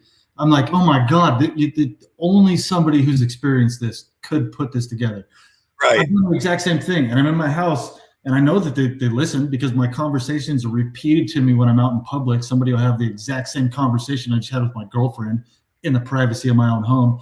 And when I was going through the worst part of it, I'm in my house going, you motherfuckers, I know you moved this lamp. I know you did this, and I know they can hear me. And somebody who hasn't experienced it would think, oh, that person's losing their mind. Well, yeah, right. Wait till it happens to you, and then it won't sound so crazy. Are you listening, John? Hey, John Hammer, I hear you, buddy. Yeah, let's run through it. It seems, it seems like we're just making it up, or it's not a big deal. It's only a ladder. Mm-hmm. I specifically used a really, inconsequential kind of thing because I actually had worse in my own life. Mm-hmm. The ladder thing for me, and also that the idea of climbing, things escalating. I mean, visually there were reasons I chose a ladder to do that with. But yeah, it's a simple enough thing. It's just a ladder. And most people, if you scream it, look at this, come here, they've moved the ladder. People just look at you, what are you? Well, so what? It's only a ladder. It's not the so what. It's the fact that you've gone through repetition of this every other day or whatever. And now they're letting you know once again, the door's ajar. Yep. So they got in. Yep. Even though you've got 4 new padlocks, they got in and they intentionally moved the ladder to let you know that they're coming in. Exactly. And here's one of the things that they do to me. I own this hats around the world, my big eBay store. I've got thousands of items in my store. So they'll get in and they'll steal hats out of my inventory. And then somebody will buy that. And then I've got an item that I need to ship out that's not there. And I've got these things perfectly organized by color, by type of strap, by category. I mean, they're meticulously organized. There should be nothing missing. Right now, there's like 15 items in my store that have sold that I can't ship out because they were taken or moved or whatever. So if I go to the police and I report, hey, somebody's come in and stealing items out of my store, they'd be like, well, why would they do that? Are you sure? Who has a key to your house? Are you sure it wasn't one of your kids? They start blaming your family members. Oh, yeah. You know, are they taking them to school and selling them? And they're like, no, that's not the problem. Steve. We found ourselves in this situation. It happened by 96 with me. There was no point going to the cops about any of it. Yeah. I mean, I had my bag stolen out of a hotel with 6 cameras in Los Angeles. Yep. And I'm an actor, so I go to the bartender. I don't say my bag's been stolen. I'm real friendly. I'm like, hey, man. Oh, you're a part-time actor. Yeah, I did a river runs through it and different things. Listen, I was just wondering, bud. Hey, in this lobby, how many cameras are there in here? Mm-hmm. Like, and he goes, oh, let's say there's 1, 2, 3, 4, about 6, 7. I'm like, okay, that's interesting. Because I was just at the payphone. I came back and my bag with all my paperwork, my passports, all the documentation for court, everything, my bag's been stolen. And there's only me in the bar. Am I right? And he goes, yeah, dude, there's only you. Like, you're the only guy that's been in here in the last hour. And I'm like, great. So I'm the only guy that's come in and had a beer in the last hour. My bag's gone. There's 6 or 7 cameras. Well, let's get security over. I'm like, good idea. Security comes over, and then something happens. He's supposed to get the cops, and then he comes back and says, well, unless you have a hotel room, there's nothing we can do. And I'm like, oh, really? Okay. I've got about $180 in my pocket left in my life savings at that point. So I fork out $120, $140. I get a hotel room in the hotel. Now I've got my card or whatever it is, right? I'm like, okay, now could you call the police, please? They call the cops. I wait there. I'm not kidding you. I wait there like 6 hours. Finally, I think it was a good cop, bad cop, maybe another cop, but definitely good cop, bad cop routine with me. And I'm like, with the good cop, I'm like, man, the bartender told me there's like, he showed me there's 6 cameras in this lobby, maybe more. Mm-hmm. I said, all you have to do is review the cameras. You'll see who stole my bag. And yes, there were a lot of valuables in that, including my passport, identification. Okay, so we'll be in touch with you, Mr. Shellen. Don't you worry. Give us your name and number. Okay. I don't hear from them for 2 or 3 days. I finally go to the Hollywood police station or whatever it was, LA police station, wherever their station was. I go in there and I talk to the desk sergeant and I say, hi, I tried to call. No one's called me yet. And I've got this. They gave me this copy. This is about my bag being stolen out of a hotel down the street. I'd like to know if anyone has followed up. He goes in the back. He comes back out.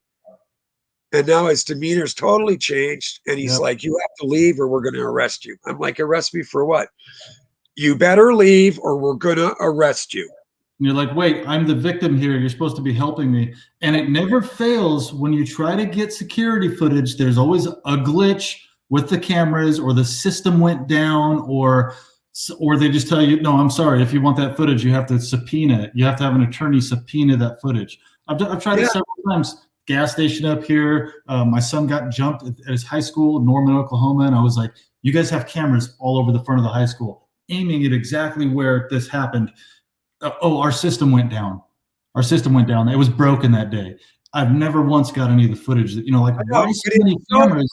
Unbelievable for a normal person to even begin to get their head around. That's why people say to us, oh, you think you're so important. No, I don't think I'm so important. But this is exactly what happened.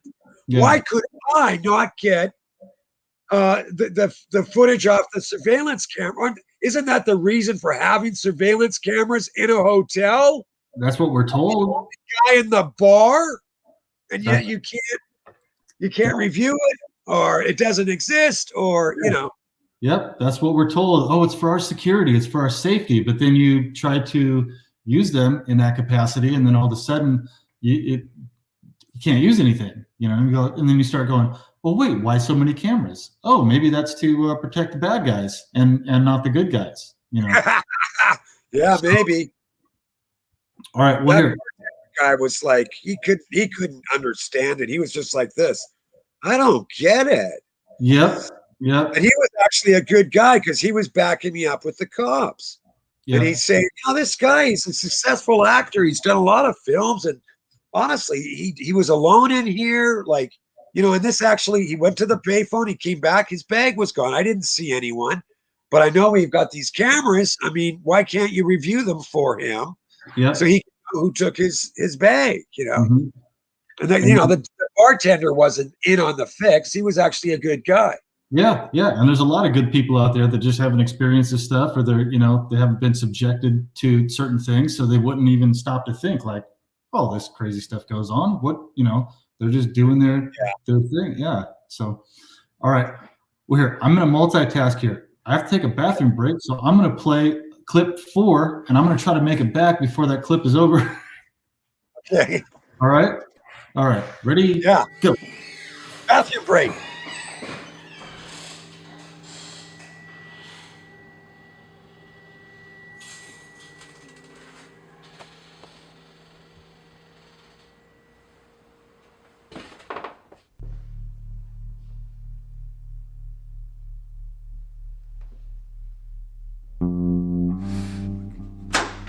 Moving my shit around again, huh? Huh? You think I'm weak? I know you moved the ladder from here to here. I know I'm not crazy. What else did you move? I don't give a fuck if you kill me.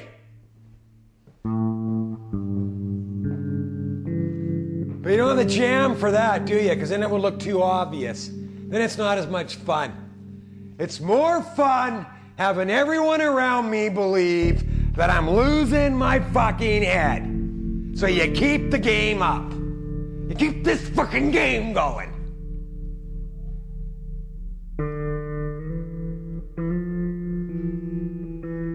Let's see, you've stolen my car, my camera equipment. You've emptied out my bank. You've turned almost everyone against me. You've stopped me from being able to find work. What more are you gonna do?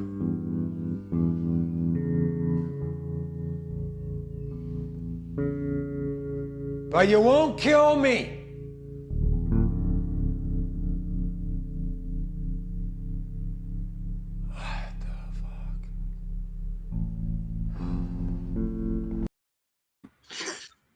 So there are a lot of targeted individuals, people that have gone through this, that see that scene right there, and they can identify because they've done the exact same thing. Like, why are you doing this? Who are you? Why me? Why won't you just fucking kill me? Like, get it over with. Yeah. You're putting me through this torture. And I read them every day on Twitter. Yeah. So do you, right? People come in, why don't they just kill me and get it over with? Like, yeah. Why is this continuing?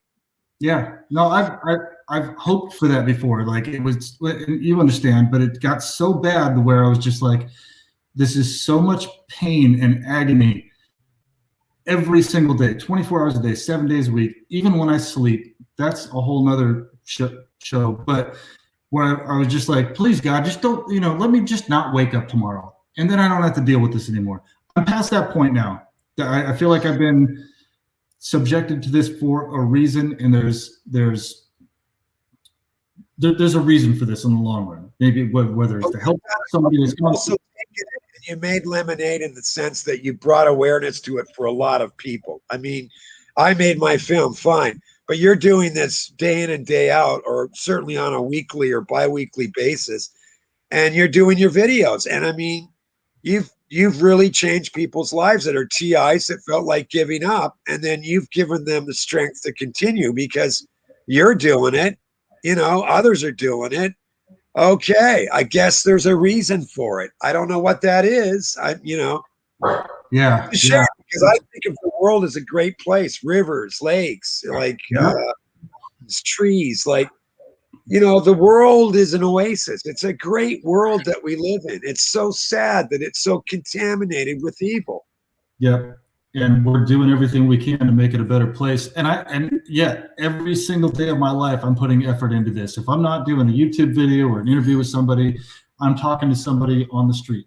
And I'll talk to the people, even that I know that are involved in this type of stuff, to try to educate them. I'll still talk to police officers, firefighters, EMS, the gang stalkers, the people that are trying to harass me in the store. I'll stop them. I'm supposed to get freaked out. And I'll stop and I'll turn to them and I'll just start a conversation with them. And I'll start building a conversation. I'll explain some things to them. And they're looking at me like, wait, this guy's supposed to be a crazy guy or a criminal or this or that. And now he's dropping all this knowledge on me. And this isn't what I was told it is.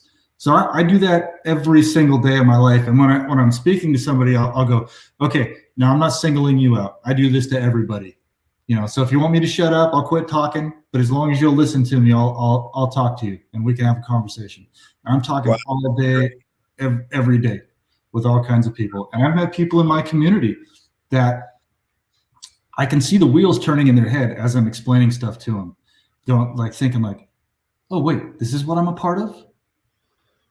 Wait, that's not how I pictured this in my head, and I feel like I've made an impact in my community. I hate using the word community, but in my area, waking people up to what they're taking part in, because a lot of good people would get tricked into doing stuff like this because it's so compartmentalized, and they're given the hurrah speech. Okay, we're working on this community policing program. We're going out. We got to keep an eye on this guy, and this is the small little thing that you do.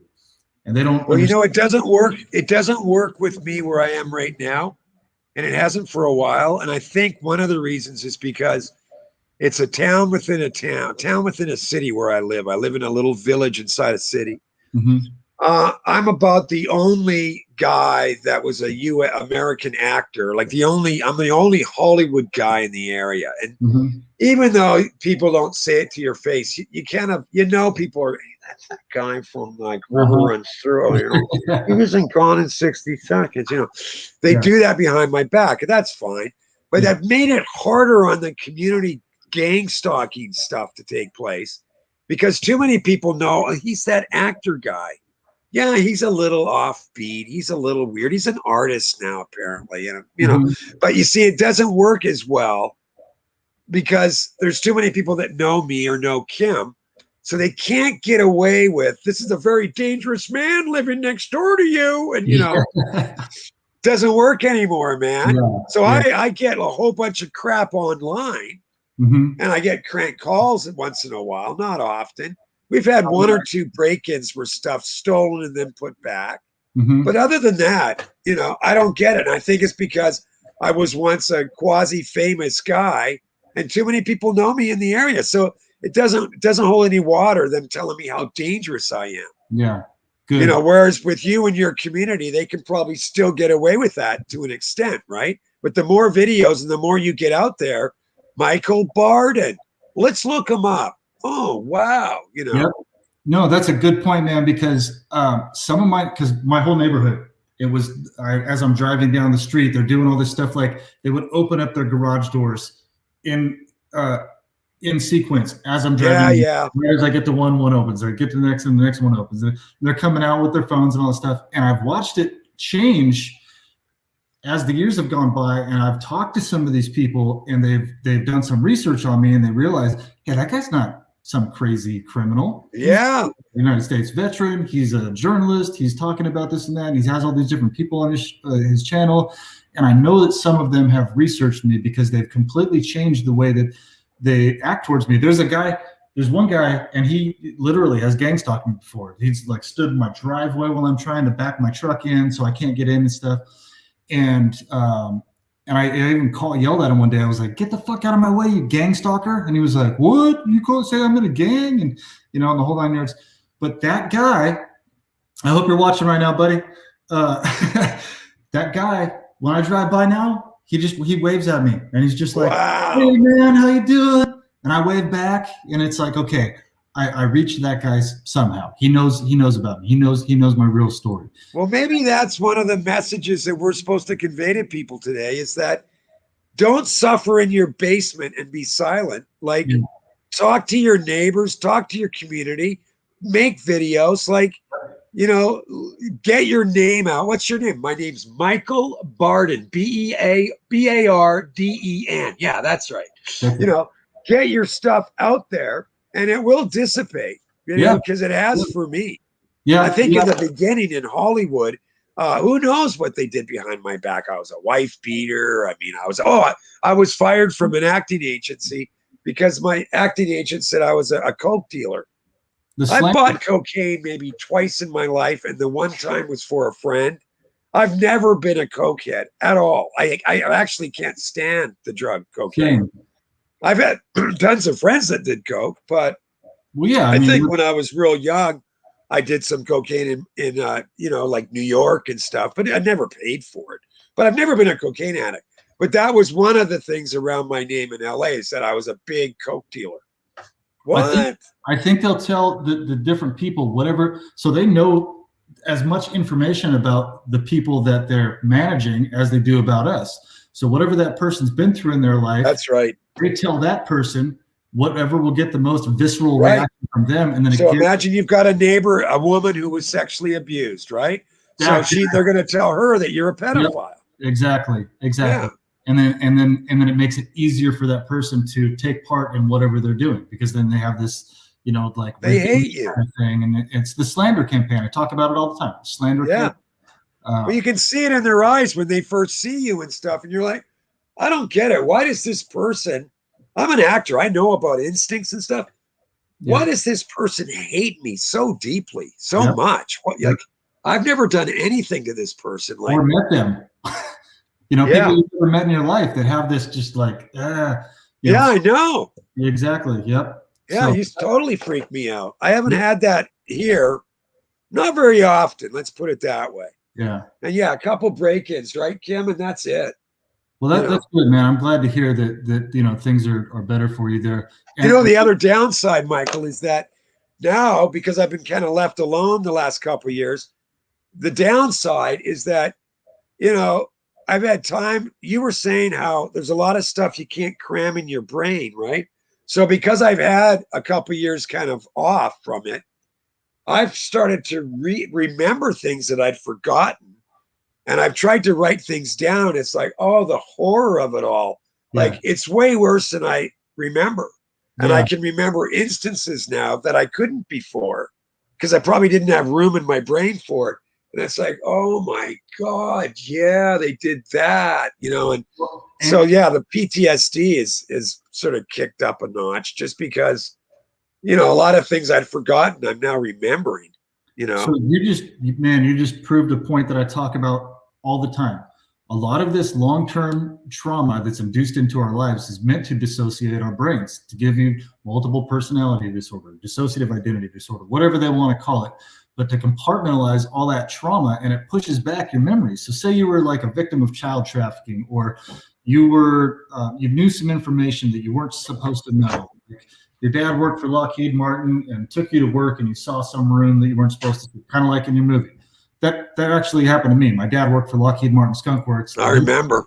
Yeah, so he took me out to he took me to Plant 42, blah, blah, blah. So maybe I saw something there. And if they keep you in that constant state of trauma, then those memories get pushed to the back of your brain, and all of this trauma builds up. So once you have time to start to repair your brain and deprogram from that, you start to have these memories that come up. And that's what I think is one of the reasons that they just keep you in this constant state of trauma. Yeah, exactly. They must do the same thing with SRA victims. Exactly. Keep them in a traumatized state. And then they'll never. A very good friend I mentioned earlier, his wife had been, a victim of SRA, and she's actually really, really been diligent about working hard to repair, and but it doesn't happen overnight, and it's slowly, I'm sure, that you start to recover stuff, you know? Yeah, no, I've done it personally. If you guys want to learn more about how to do that, look up Kathy O'Brien. She is MK Ultra victim that had some help deprogramming, and she's done it. And she's got a book called Transformation. Just just look up Kathy O'Brien, and she explains a lot of that. I think most people pretty much, if they're on your channel, they probably know who she is. You know. Yeah. Well, I'm getting some new viewers that aren't. You know, some of this is new information to them, and that's the goal here, is to teach people about this that don't already know all of it. So, all right. Well, I've got one more clip, and I can't even remember what this clip is. So I'm just going to play it, and then we'll talk about that. Is it the scientist? Maybe it's the scientist. No? I don't know. There's a street sign in here. Let's see. Let's just play it and see. Okay. All right.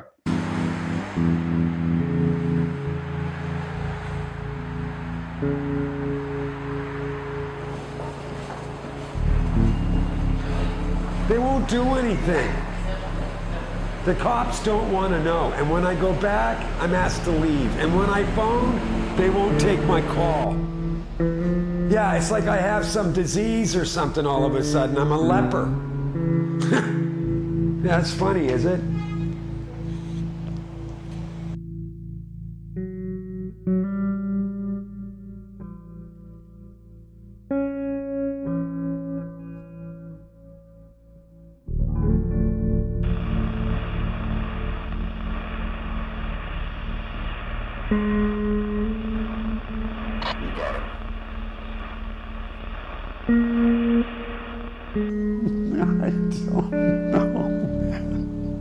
I don't know.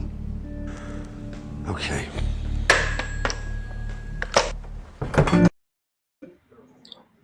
Okay, that was another clip about trying to report this and being gaslit. That somebody knows what's going on, or they might not know what's going on. Either way, gaslighting you, trying to get you to question your own reality. Like, oh, is this really happening? Are you on your meds? Blah blah blah, whatever. And nobody seems to care. You try to report the stuff over and over, and they don't seem to care. So that clip actually was really similar to another one that I played. And there's so many more good. This whole movie's good, all the way from the beginning to the end. I could have put 30 clips in here. I could have played the whole movie and been like, okay, I resonate with this part. This is what this is about. This is what this is about. And I just would really recommend anybody to watch this movie, whether you have any idea what we're talking about or not. It's a good movie. It's entertaining, and it'll help enlighten you a little bit as to what some things that go on in the world that you might not have had any idea that happened at all. And there's a lot of people begging for help that are getting attacked instead of being helped, and it's just causing more chaos and division and torture in our world. And so if more people know about this and can understand, have a foundation of what's going on, then less people have to go through what Steven and I have gone through, and a lot of the people here in the chat. Because when somebody explains this to you, say you're in a position of influence, like maybe you're a 911 operator, or you're the person at the police department that takes the phone calls, that somebody's getting in my house, they're moving my things around. You can have a better understanding of reality and not immediately say, oh, well, who would do that? What makes you so important? Blah, blah, all the fucking standard, gaslighting questions. And maybe you can help that person, maybe save a life, save somebody's sanity, and be a positive part of that person's life instead of hammering them down more. So one last thing, John Hammer's written something called, people can Google it, Propaganda Watchdog. It's a way to basically to decipher how mainstream tries to control the narrative on everything, right? And then it's also about like certain truthers that are not truthers. And I'm sad to report that, I do think a lot of the truth community, not all of it, certainly, I don't even know what percentage, but they set up truther channels and truther people, probably from the very beginning of the truth movement, just to control both sides of the narrative, right? I mean, it's like the Rothschilds were, banking the Germans and the Allies, like, like it's an old trick, man. You control both sides, right? So divide and conquer. Yeah, because most people, until very recently anyway, with me, most people, you say the word targeted individual. Oh, no thanks. You know, for me anyway. So, well, what are you targeted for? What'd you do? Yeah. Why are they? Yeah. What did you do? Yeah. Yep. Yep. What makes you think you're so special? You know. Sometimes I think that term was created by them. It probably was, man. It Because probably was. it And sounds that's one familiar. thing I did with David Knight. I never mentioned the word targeted individual. And that's, that's by choice, just because I've been conditioned. I'm like Pavlov's dog. But as soon as I say targeted individual, ooh, he's a crazy person, Yeah. And yet if I don't say targeted individual, I get this really very positive response from David Knight and others. Yep. When I explain my film, when I explain, yes, I was starting Lionsgate, people go, oh, yes, yeah, well, sure, yeah, okay. Yep. But, Yeah. if I say targeted individual, oh, no Yeah. way. Puts up a Schizophrenic. barrier, like you must be dangerous. You must have done something. Yeah. So I mean, I hate to use the term, but it's kind of the one that I don't want to say stuck with, because you've figured out a way to explain all this without using that term. But yeah, I just hit it. Well, it's almost like using MK Ultra. There's versions of MK Ultra going on today. Oh yeah. And yet the best way to explain it is, well, she was he was, programmed like MK Ultra, right? Well, the actual term now, because that was gotten rid of during Clinton's administration or something. They supposedly came clean. It was in the 60s, 50s, 60s, part of 70s. We don't do that anymore. No, now you do, whatever, what the new MK something else, right? Yeah. And there's lots of different MKs out there too, right? Well, So yeah, like now we call it Spellbinder, or now we call it this or that. But yeah, they just changed the name. I mean, it's still, like MK Ultra, but even worse. But they don't use the terminology MK Ultra. Yeah. But to explain it, the only thing you've really got, so that people understand it, is you say, well, like MK Ultra. Oh, okay, I get it. Mm-hmm. Yep. And that's the same with targeted individual now. Well, what do you mean? Well, like, have you heard of targeted individual? It's like, oh, okay, yeah. Yeah. Well, MK Ultra was supposed to go at the church committees in 1975. They said, okay, That's no right. more yet. It's ended. We will be doing no more of this. And then they just went underground, changed the name, kept doing it. There's like 150 MK Ultra programs. Yeah. Bird and all this different shit. And then Clinton comes out and apologizes to these families, like you said, in the 90s. And he's like, we'll never do that again. We're sorry, y'all. Yeah. And, and which proved that it didn't end during the church committees, because he apologized for it still happening, going on in the 90s. Oh, that's a good point, man. Yeah, you're right. So they basically, yeah, that's a good point. It never ended. And Bill Clinton would never lie, Never. He's such an upstanding citizen. Yeah. Okay, man. I'm gonna cut. Anything else anyone wants to ask me or shoot past me, or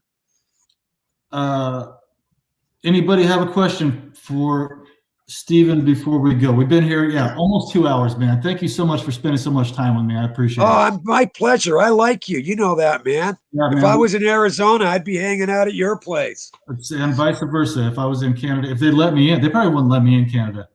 No. They'd be like, you're you're too dangerous. We know about you. They'll have to send private jets and fire, like you'll be like, wow, there's 200 Canadian soldiers after Michael Barden. Yeah.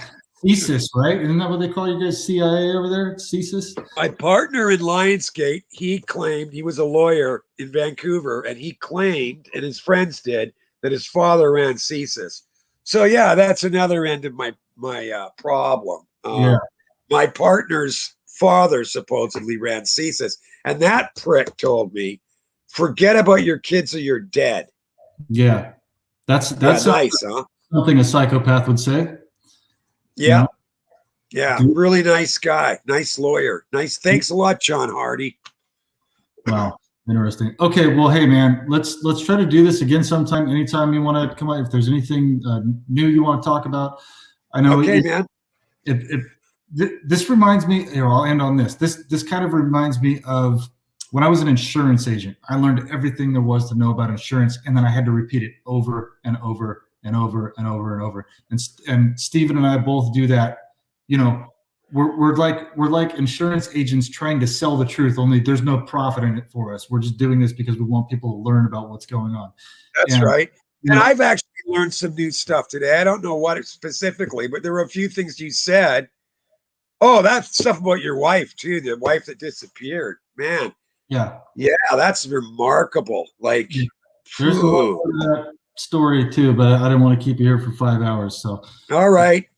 Don't forget, anyone there, my film's going to be up for free for 2 days. So if you're going to watch it, make it soon. Here, I just posted the link in the chat again. Here, you guys, the link to The Spark, Stephen Shellen's movie, is right there in the chat. You just click on that link and you can watch that movie for free. So yeah, and my last name is Shellen, but as an artist, I use Schellenberger because unfortunately Stephen Shellen, the actor, was basically murdered. So I had to come up. I just added Berger on the end of my name because my father's his origins were German and Austrian, I think, and his name was Schellenberg, but he changed it for the Second World War for obvious reasons. So I go by Schellenberger. Okay. But my real last name is Shellen, just in case anyone's got questions about that. Right on. Well, hey, man, it was great talking to you again. I appreciate you doing this, and welcome back anytime. Okay, thanks so much, man. I'm thrilled I did it today. Thanks so much. Have a great day, buddy. You too, man. All right, talk to you later.